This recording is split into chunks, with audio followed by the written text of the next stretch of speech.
Woody and I took a look at that Nolan Arenado catch in San Francisco. I heard about that. You did? Yeah.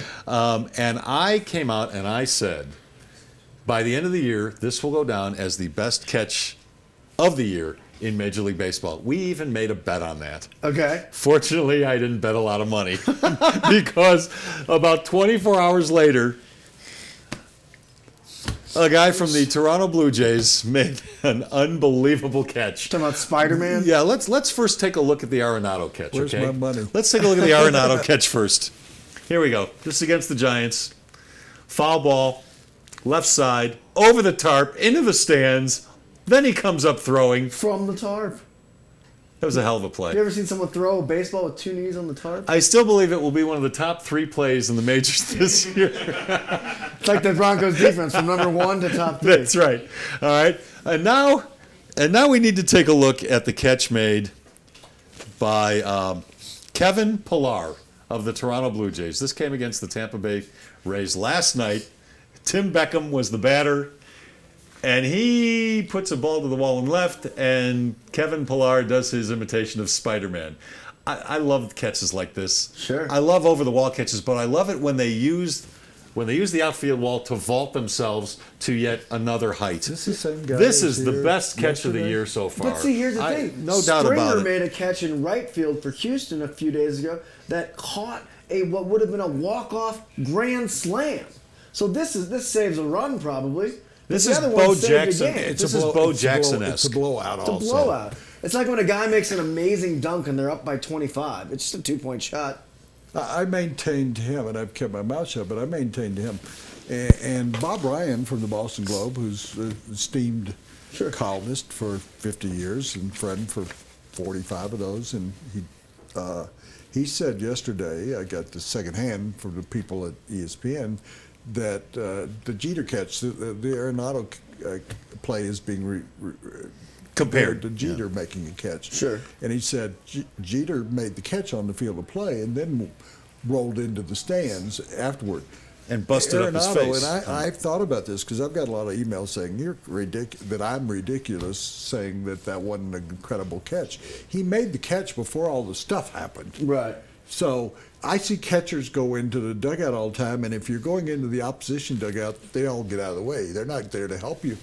Players make those kind of plays, and even Arenado said it wasn't that he wouldn't do it again. There's the Jeter catch. Yeah, there's the Jeter catch. I think basically the catch that the kid made in college was the best catch I've seen. We're going to take a look at that now. Okay. We have a catch from yesterday. Evansville and against look Indiana. at it carefully because there's going to be a little bit of a discussion afterward. Yeah. Okay. So watch the catch carefully. So this catch is made by a kid named Josh Giawook from Evansville. It's against the University of Indiana. Oh, so it's a home run. Well, no, it's actually not. Well, look at the umpire. He makes the catch and goes over the wall. That's not an and out. calls him out. That happened in the major leagues with Brad Kaminsky in '87. It was called a home run. So what would you be as a 4-foot fence? What would be your first thought to? What would be your first thought about that? Watch him carefully. I'll tell you what I think. Maybe the ball fell and he picked it up and put it in his glove. Oh, there you go. Yeah. Would you think that? There are a lot of people who think, well, we don't know whether he made the catch. He went over the fence.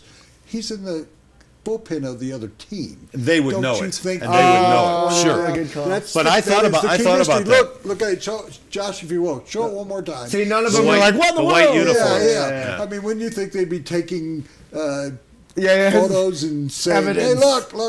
Yeah. So that was a question by a lot of people on social media saying, well, we don't know whether he caught the ball. Well, the opposing team is... They would have been screaming about it. Yes. So that's a better catch because the guy disappears. There was a time in baseball, if you were to study the history back in the early days, when they would play to twilight and they had no lights. Sure. A guy makes a catch like that and disappears and comes back with the ball. He had a ball in his back pocket that was the ball they used in between innings. Did you ever hear the story? Don Zimmer, rest in peace. He told a great story about he was on a pro team but wasn't in the majors, and they played against a prison team. You know, so they bring the prison bus out, and they got Don Zimmer's team, and some guy hits it to the outfield, and the center fielder goes to get it, and he just keeps running.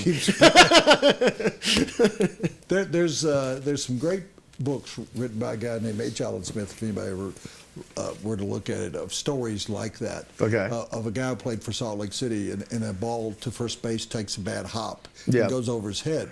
Well, what would you do if you're the first baseman when you go look and see what caused the bad hop? And Sure. there was a rock.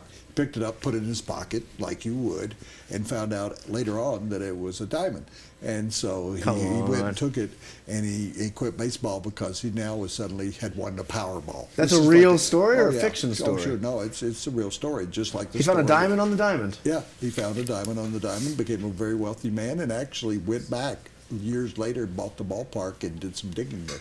It's a great Wow, that's historical cool. story. Just like the guy had a ball in his back pocket because they threw it around between innings. He put it in his back pocket, goes over the fence. Didn't go over the fence. He's back. It's twilight. It's dark. He goes back. It goes into like ivy or something out there, and he holds up the ball, and he never caught it. And he got the out, and he admitted it after the game, but it was too late to do anything about it. Right. So anyway, Love those are stories three like that. catches. So you already are admitting that Arenado, his catch was not the best. Here of we yours. go.